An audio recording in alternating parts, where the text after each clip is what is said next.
Agenda interesante, don Danilo. Buen día, bienvenido. Una agenda interesante, no solamente porque son llamativos los temas, sino porque son temas que nos obligan a buscar qué hay detrás. Importante también, detrás de este programa hay toda una serie de medidas de bioseguridad que tomamos para protección tanto de los que estamos permanentemente aquí como de nuestros invitados. El primero de ellos, el presidente Ernesto Pérez Valladares. Bienvenido. Gracias, un gusto estar con ustedes siempre. Esta semana, interesante, un hecho histórico. Por primera vez, dos expresidentes, una fiscalía solicita llamamiento a juicio. ¿Cómo lee usted este hecho?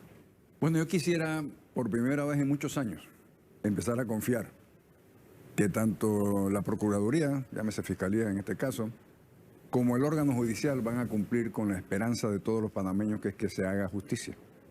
Yo no estoy precondenando a nadie, pero si hay un llamamiento o una solicitud de llamamiento a juicio, alguna sospecha fundada debe tener esa Procuraduría y esa Fiscalía. Así es que yo Hugo, lo que tengo es la esperanza de que podamos retomar la confianza en nuestras instituciones y particularmente en la Procuraduría y el órgano judicial. Esa esperanza, ¿cómo podemos traducirla? Ya en otros países hemos visto a expresidentes tras las rejas. ¿Esa esperanza la podemos traducir en que suceda lo mismo en Panamá? Yo no quisiera adelantarme a eso porque mi sentido no es ver a ningún expresidente ni a ninguna persona que sea inocente presa. Yo lo que te adelantaría es que nosotros tenemos un sistema judicial que permite entorpecer, por llamarlo de una forma, o dilatar ad infinitum los procesos judiciales.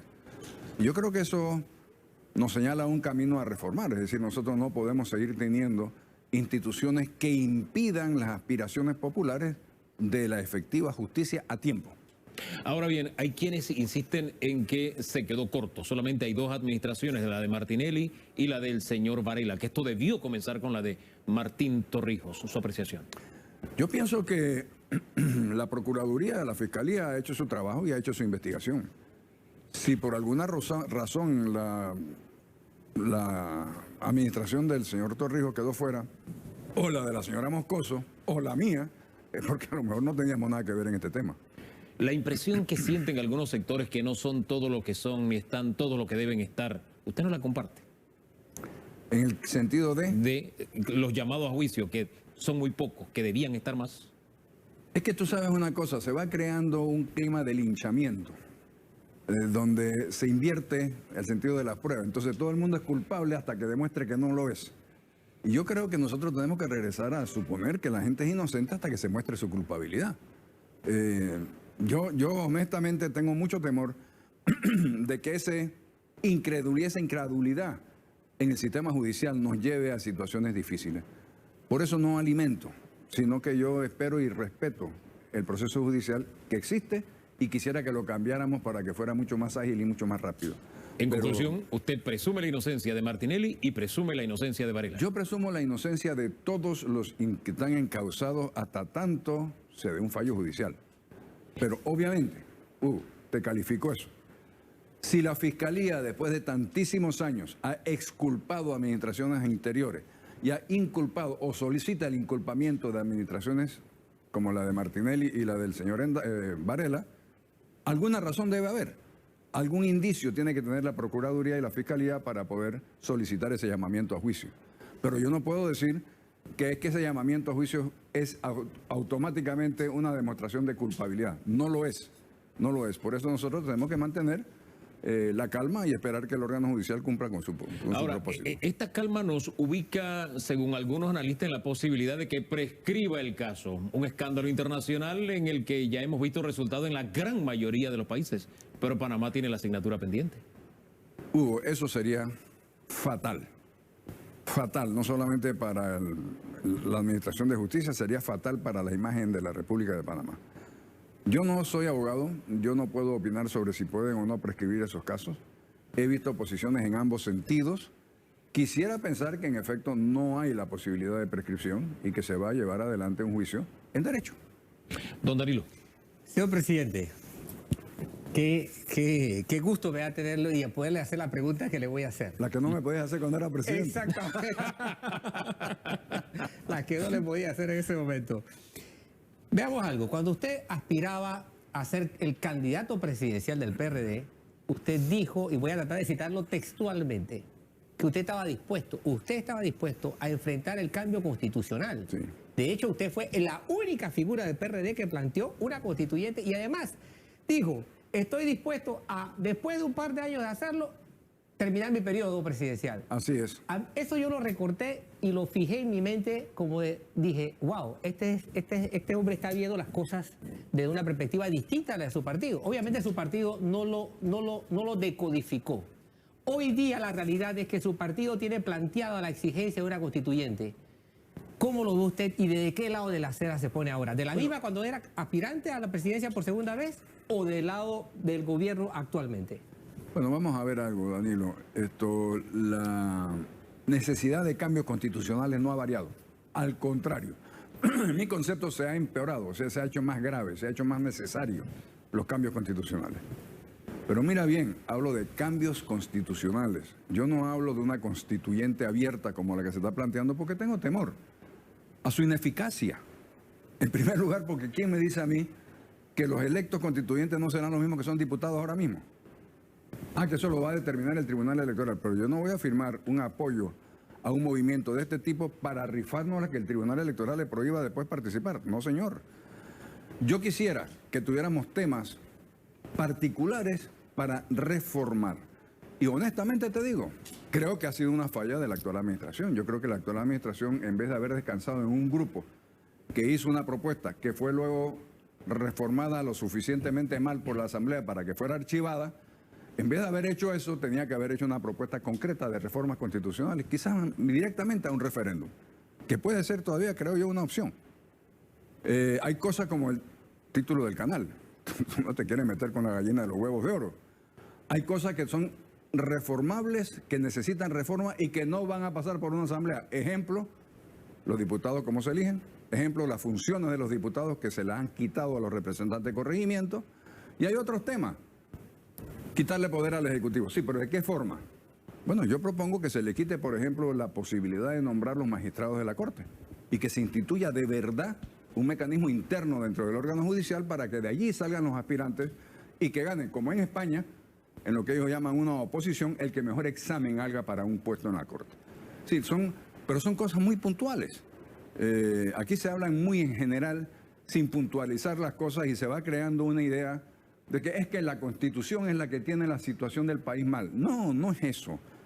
Son muchas otras cosas. Ese es un elemento que tenemos que cambiar y lo podemos cambiar al menor costo social posible. Pero son muchas las otras cosas. ¿Nos puede salir más caro el remedio que la enfermedad en este caso?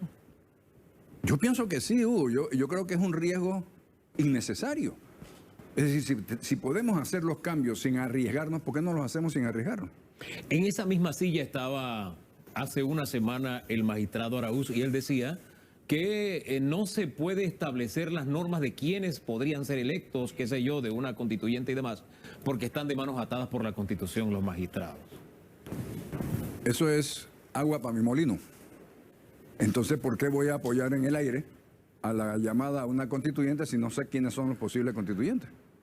Ahora, ¿qué piensa usted de los grupos que están convocando? Porque son tres grupos distintos. En uno encontramos un partido nuevo con dos partidos tradicionales y parte de sociedad civil. En otro encontramos partidos tradicionales y mucha sociedad civil.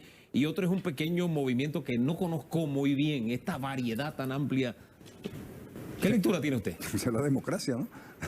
¿Es bueno entonces? Bueno, yo pienso que no es malo. Yo pienso que quizás hubiera sido, más eficiente para ellos que se hubieran reunido en un solo grupo, que hubieran hecho un solo esfuerzo.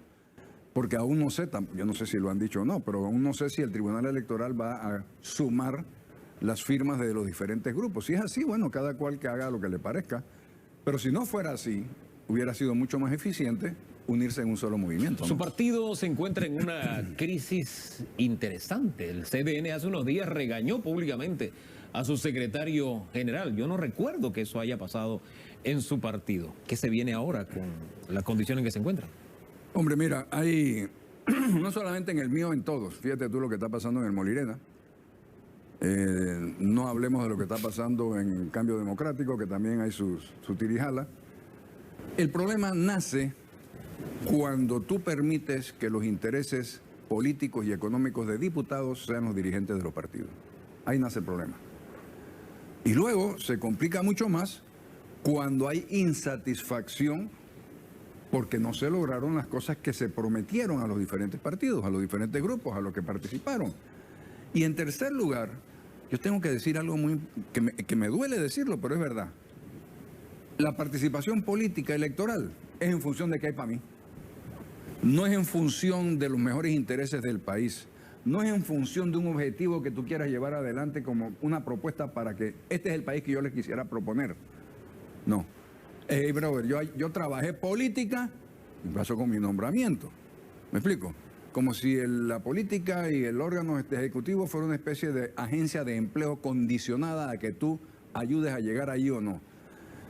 De alguna forma tenemos que combatir esa idea y esa realidad, ese clientelismo que estamos viviendo desafortunadamente en la democracia panameña. Ahora, fíjese que también en esa misma silla hace unos días estuvo Francisco Sánchez Cárdenas y él dijo que el que puede ponerle fin a esta crisis que está viviendo el PRD es el presidente de la República. Incluso dijo que ningún delfín lo puede hacer. ¿Usted coincide con eso? Yo coincido en que el secretario general históricamente ha sido el presidente. Y yo creo que el que no sea ahora mismo el presidente es un gran error político. Se lo dije a él desde antes de que desde antes que se dieran las elecciones, durante el periodo electoral, y se lo dije posteriormente. Y se lo sigo diciendo. Yo creo que quien debe liderar el partido para tener el apoyo político necesario es el presidente de la República. Oye, ¿y qué se hace con los compañeros de habitación, con Molirena, que tiene una carta de presentación como lo que está pasando en la lotería? ¿Qué haría usted? Bueno, tú sabes que mi carácter es un poco diferente, ¿no? Ya yo hubiera tomado medidas mucho más profundas que las que se han evaluado. Y encima se da una reunión de la Junta Directiva y todavía no sabemos, por lo menos hoy, todavía no sabemos a qué decisión se llegó en esa Junta Directiva. Creo que por ahí dijo el presidente de la directiva que tiene como las manos amarradas. Ahora todo el mundo tiene las manos amarradas. Si las decisiones duras, nadie las quiere tomar. Pero mire, nada justifica lo que pudo haber pasado, lo que se percibe que pasó en la Lotería Nacional. Nada. A que se pierda lo que se pierda, Hugo. Nosotros tenemos que empezar por saber y hacer saber que el que comete un robo o un error, la paga. Si eso no es así, vamos camino a un barranco de ingobernabilidad. Don Danilo. Sí. Señor presidente, usted es economista y ha dominado el tema no ahora, sino desde hace mucho tiempo. Este es un país en el que ha aumentado considerablemente el salario mínimo, aumentó el Producto Interno Bruto, aumentó el ingreso per cápita. Sin embargo, aún vamos a hacer un paréntesis a sacar la pandemia. Sacando la pandemia, el país ya venía mal, muy mal. ¿Por qué esto no se refleja en desarrollo social, en mejor calidad de vida? Porque hay una tendencia que nos refleja un país distinto al que los números dicen. No, los números te señalan lo que es. El crecimiento económico del Producto Interno Bruto está allí. Lo que no te hablan es la desigualdad de ese Producto Interno Bruto. Pero, a ver, la única forma que yo conozco como economista de cerrar esas brechas de desigualdad sin ir a un cambio de modelo, por ejemplo, vamos a ser un país comunista, donde la igualdad significa que todos somos pobres, ¿sí? Esto es mediante una educación de calidad y por una generación. Por eso yo creo que uno de los temas que debe ser tocado en esas reformas constitucionales casualmente es la educación. Nosotros no podemos seguir teniendo la mala calidad de educación que estamos teniendo, Danilo. Y tú lo sabes igual que yo. Que les duele decirlo porque es que yo lo siento en el alma. Una de las grandes ventajas de ser expresidente es que uno puede hablar las cosas con toda la franqueza. Le gusta a quien le guste y al que no que le guste, lo siento mucho, ¿no? Pero además de eso te voy a decir una cosa. A ver, desde el punto de vista estrictamente económico. El motor del crecimiento económico de los últimos meses, de los últimos años, ha sido la construcción. Y la inversión estatal en construcción. Llámese la ampliación del canal, llámese la construcción de autopistas, de carreteras, lo que tú quieras. Y la inversión de la empresa privada en proyectos de construcción. Bueno, eso venía bajando desde el tiempo que empezó el gobierno del presidente Varela. Y ha llegado a un punto donde lo que tenemos es una sobreoferta de apartamentos y una sobreoferta de oficinas. Es decir, ese no puede ser el mecanismo que vamos a usar para reactivar la economía. Nosotros tenemos que repensar el país que queremos. Por eso yo te digo que una de las cosas que está faltándonos a todos los partidos políticos es repensar qué país queremos. ¿Cómo es que lo vamos a hacer? A ver, porque un economista te dice, no, hombre, lo que pasa es que, bueno, como se cayó la industria de la construcción, vamos a generar nuevos empleos tapando huecos. O pintando escuelas. ¿Así? Y la señora que era guía de turistas y la señora que vendía mercancías en la avenida central en un almacén, ¿la vas a poner a tapar huecos? O sea, hay que bajar de lo macro a lo micro y ver cómo tú integras en los nuevos niveles, en los nuevos esquemas de crecimiento a esas personas que han quedado desplazadas. Ahora, el gobierno está teniendo esa lectura integral para reactivar la economía. Los pasos que está dando en este momento la administración Cortizo, ¿le parecen los pasos correctos? Hugo, yo he dicho en alguna ocasión anterior que yo creo que cometí un error. Es más, cometí un error al integrar conjuntamente el Ministerio de Hacienda y Tesoro y el Ministerio de Planificación y Política Económica. Y ahora lo digo por qué. El ministro Alexander, por el cual yo siento un gran respeto, es un gran economista y es un buen hombre, ha dedicado la inmensa mayoría de su tiempo a pensar el tema financiero del Estado. Evidentemente era lo urgente, era lo que tenía que hacer. Cómo financiar el funcionamiento del Estado, cómo hacer para que la economía que se descayó, nos cayó no sé qué porcentaje, no se hubiera caído más, cómo hacer para financiar el gasto público. Pero el tema estrictamente de economía, de crecimiento económico, ha sido pospuesto. Yo se lo atribuyo a que no hay posibilidad dentro de ese ministerio tan monstruoso de tener ambos sombreros. Y creo que fue un error de mi parte haberlos unido. Pienso que hay que hacer un nuevo esfuerzo para imaginarnos el país que económicamente queremos tener con mayor igualdad social, con real inversión en buena calidad de educación, con buena salud. Pero eso no es que lo vamos a hacer de un día para otro.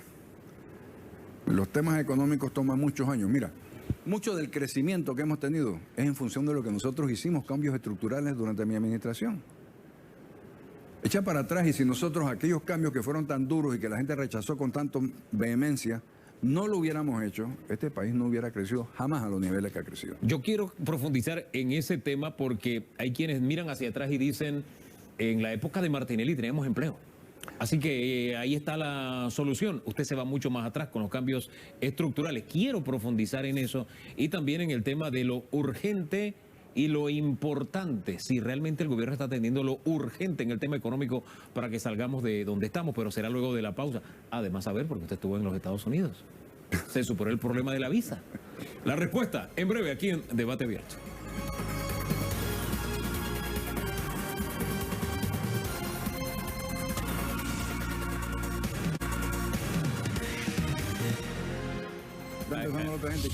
A ese nivel estamos. Estamos de vuelta en Debate Abierto. El presidente Ernesto Pérez Valladares, estamos conversando con él el día de hoy.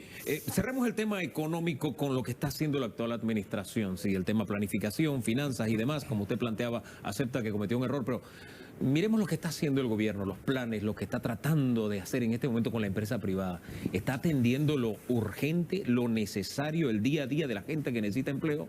¿Lo importante le está dando la evaluación real de lo que tenemos o vamos lentamente? ¿Cómo lo ve?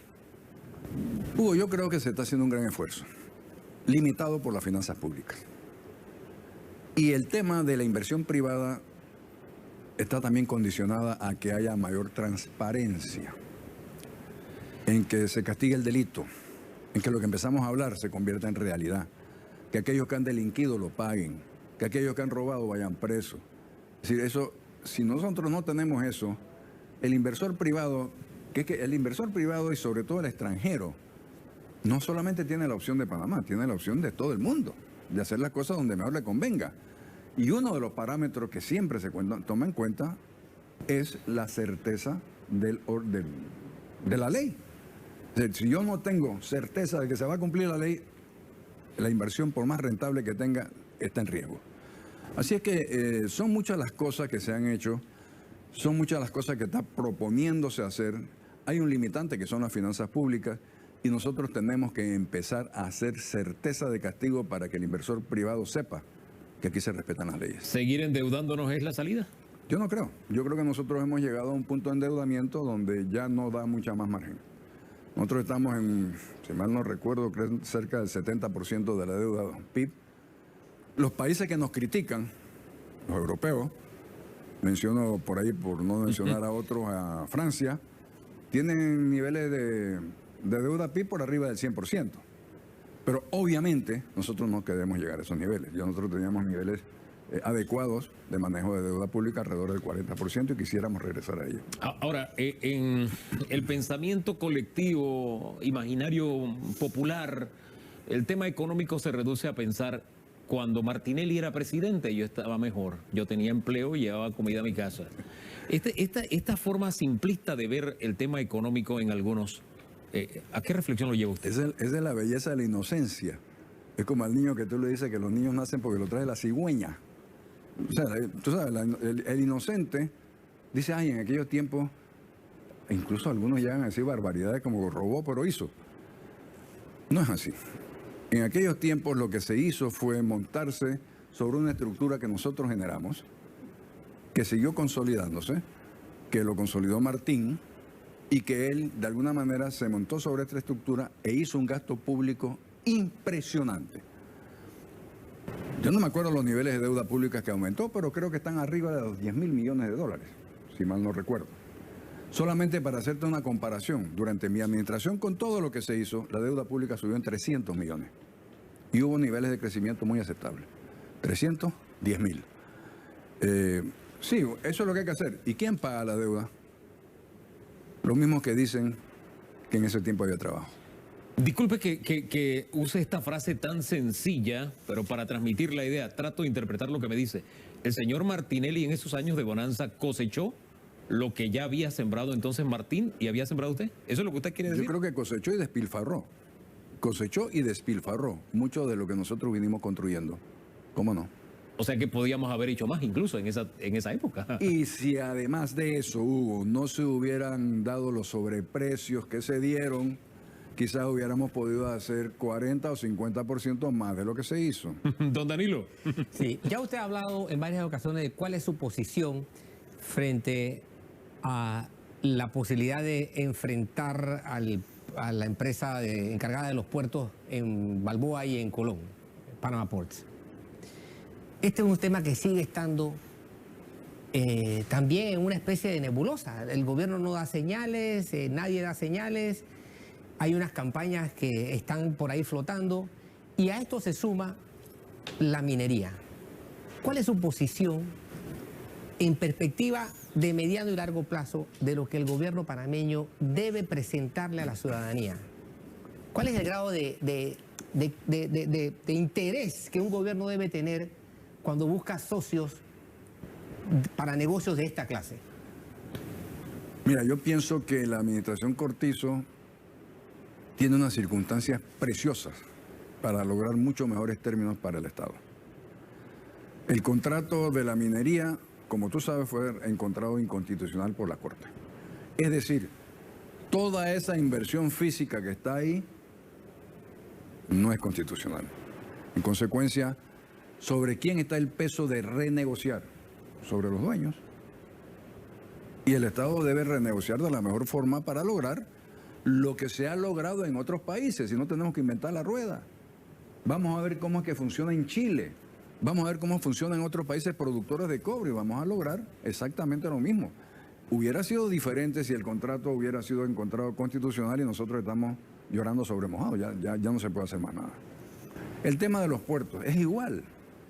Los puertos nos cambiaron los conceptos que originalmente se dieron. Y me explico, porque creo que es importante que todos lo sepamos. Cuando se dio la concesión de puertos, habían dos puertos que funcionaban en muy malas condiciones porque se le había dejado de hacer mantenimiento. ¿Y tú te acuerdas? ¿Ustedes se acuerdan de eso? Balboa y Cristóbal. Balboa y Cristóbal. Muy mal. Pero se dio una concesión con alguna forma de que el Estado se beneficiara de esa concesión. Pero habían puertos. Luego se dieron concesiones de áreas para construir puertos, de cero. O sea, había que hacer la construcción, el dragado, todo. Entonces de repente llegó la gente de Panamá por dice, pero es que las condiciones que ustedes le dieron a aquellos no son las mismas condiciones que nos dieron a nosotros, porque son dos cosas diferentes. Ah, no, pues nosotros queremos que ustedes nos equiparen. Y bueno, se hizo, en mi concepto, el gran error de acceder a la equiparación. Y eso es lo que ha producido que ellos se inventaran una serie de subterfugios y de temas contables y de gastos innecesarios y de inversiones más allá de lo necesario para no aportar al Estado panameño lo que deben aportar. Yo he visto la campaña. La campaña empieza por decir que trabajan 24 horas. ¿Y qué puerto del mundo no trabaja 24 horas? ¿Y qué? ¿Lo hacen para que lo aplaudamos o lo hacen por negocio? Por favor. ¿Me explico? Nosotros no nos chupamos el dedo tampoco, ¿no? En el tema minería, Sí, señor. ¿qué hacemos con él? Hay que renegociar todo. Todo. Hay que renegociar todo, Hugo. Yo creo que el gobierno del Estado panameño tiene ahora mismo una linda oportunidad para hacerlo. Sí, cómo no. Ahora, el asunto es aprovechar la oportunidad. ¿Usted ve en el talante del gobierno en este momento de aprovechar esa oportunidad o de dejarse llevar por la ola? ¿O no hay señales? Yo entiendo que se está evaluando el tema. Vamos a ser positivos. Yo quisiera pensar que se está evaluando una renegociación de todo el tema. Miremos un poquito a futuro, 2024, por lo que lleva este gobierno de ejercicio del poder, ¿existe la posibilidad de que el PRD repita en el 2024? Yo creo que la historia democrática nuestra ha demostrado que la gente, por la razón que sea, que podemos en algún momento hacer una evaluación de eso, no repite al mismo partido político. Yo creo que eso es lo que ha pasado históricamente desde 1990, y quizás si echas para atrás, en las elecciones de antes del 68 pasaba algo igual, no sé. Si eso es así, la historia se va a repetir o se repetiría, obviamente el PRD no tendría la mayor oportunidad de ganar. Pero eso es en un vacío. Eso tú no sabes verdaderamente cuáles son las circunstancias que se va a dar en el 24 para una elección electoral. Es decir, ¿podría cambiar la historia en el 2024 y repetir el PRD? Yo creo que todo sería posible si se hacen las cosas bien. ¿Y se están haciendo bien? Ah, ese es otro cuento. Dígalo usted. ¿Cuál es su apreciación? ¿Qué lectura tiene? No me pongas a pelear con nadie, Hugo. Usted no quiere pelear con nadie, pero ya hay quienes han dicho, yo sí quiero la presidencia en el 2024. Ricardo Martinelli lo ha dicho. Sí, cómo no. ¿Cómo no? ¿Por qué lo dice así? Bueno, vamos a esperar un par de meses a ver qué pasa. ¿Usted maneja información que no tengamos nosotros? No, yo simplemente tengo una percepción y tengo mi propio análisis político que me lleva a concluir que él ni siquiera va a ser candidato. ¿Ah, no? No. Tiene su partido, no ha sido condenado hasta ahora. Ah, hasta ahora. La historia puede cambiar entonces. Yo creo que la historia puede cambiar grandemente. Además, acuérdese de algo, Hugo, mire. Hay un poder supranacional que está reclamando a sus hijitos. ¿Sí? Por ahí va el asunto entonces. ¿Los hijos para qué lo quieren allá? Bueno, porque cometieron lo que los americanos piensan que fue lavado de dinero en su país. Y estaban en una etapa de una delación premiada y salieron huyendo. Entonces, uno de los cables, ¿no? A ver qué tú crees que va a pasar. Ahí donde se habla del alto funcionario y familiar. ¿Quiere profundizar en eso? No. Igual que tú sé yo. Ese suprapoder es Estados Unidos. Usted no podía viajar a Estados Unidos, pero viajó hace unos días a la graduación de su nieta. Gracias a... ¿Qué cambió la historia? Bueno, yo creo que eventualmente pude demostrar que verdaderamente no había ninguna justificación para hacer lo que hicieron y afortunadamente las condiciones políticas allá y acá han cambiado. Mis enemigos de aquí han perdido mucha credibilidad. Mis amigos, por otro lado, han ganado mucha credibilidad. Y se dieron, bueno, gracias a Dios y gracias a los que me ayudaron, pude ir a ver a mi nieta graduarse de la misma universidad donde se graduó su madre y donde me gradué yo. 3 generaciones allí graduadas en esa misma casa de estudios. Sí, señor, en la Universidad de Pensilvania. Oiga, esos son amores tremendos de los nietos, se lo digo yo que estoy viviendo la abuelazón, ¿no? Pero dígame algo, ¿esa visa es solamente por ese evento? ¿La obtuvo por 10 años? No, es solamente por ese evento, pero es un primer paso para lograr la normalización del tema. Don Danilo. Sí, señor presidente, quienes han llegado a ocupar el cargo de más alta prestancia y responsabilidad en este país, como el que usted ocupó, están expuestos a un síndrome, a un riesgo enorme, que tiene que ver con los 5 años de su periodo. Es decir, todo tiene que hacerse en 5 años, los trofeos tienen que presentarse en 5 años, los méritos tienen que... Es como que si la historia comenzara y terminara con cada periodo. Sin embargo, su periodo, cuando uno lo analiza, tuvo algo interesante. Dejó en la tubería, en el pipeline, proyectos como para 25 años después, que efectivamente así ocurrió. 25 años después todavía se estaban haciendo proyectos diseñados en el periodo de Ernesto Pérez Valladares. El gobierno actual, o los gobiernos actuales, los que le sucedieron a usted, ¿pierden tiempo dejándole cosas a gobiernos sucesivos o tienen que ensimismarse para resolver los problemas de sus 5 años de periodo? Yo creo que tenemos que, volvamos al punto, Danilo, tú eres sociólogo y tú sabes que lo que te estoy diciendo es verdad. Los partidos políticos no señalan objetivos de país. Entonces, si tú no tienes un objetivo país en tu partido político y tú eres presidente, tú ves lo inmediato y olvidas el futuro. Nosotros afortunadamente teníamos una estructura política donde se discutía mucho el futuro del país, por supuesto, pasando por cosas coyunturales como el cumplimiento de los tratados.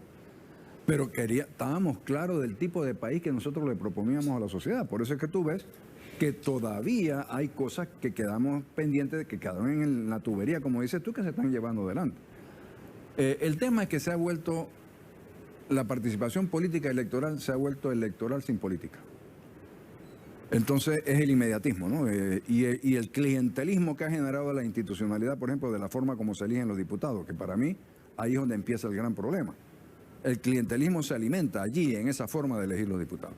Así es que, bueno, hay que reformar, hay que cambiar, hay que mejorar, tenemos que ponernos de acuerdo en el tipo de país que queremos presentar a la opinión pública para las próximas elecciones. Esa es la carta de presentación de su gobierno, las cosas que dejó y que todavía se están desarrollando en las siguientes administraciones. Incluso en esta, si revisamos la historia, y lo hacía cuando hacía la pregunta Danilo, y me quedaba pensando, ¿eso no le despierta el gusanillo de, ¿sabes qué? Quiero regresar a la presidencia? No. ¿Ya se murió ese gusanito? No. Yo dije en una ocasión que el que no aspira, antes que me lo pregunte, porque yo sé que me vas para allá. Esto sí, mis aspiraciones políticas electorales expiraron. Yo sigo aspirando a que pueda participar, como lo estoy haciendo con ustedes aquí, orientando, hablando, diciendo lo que yo creo, con la ventaja que te dije que ahora yo no puedo decir las cosas sin saber a quién le molesta y a quién no, y tratar de orientar la opinión pública de la mejor forma que yo puedo hacer. Eso es política. ¿Y poner en orden su partido político? Eso le tocará a otro. Presidente, gracias por habernos acompañado este domingo. Que tenga buen día. Nosotros hacemos un alto y en segundos regresamos con, ¿sabe qué? El ministro de Obras Públicas. Le ponemos la lupa a los huecos. ¿Él habrá caído en algún hueco o viviría la experiencia del que se fue, que nunca cayó en un hueco? ¿Ah? Si conduce, tiene que haber caído. Eso es ineludible. Regresamos en segundos.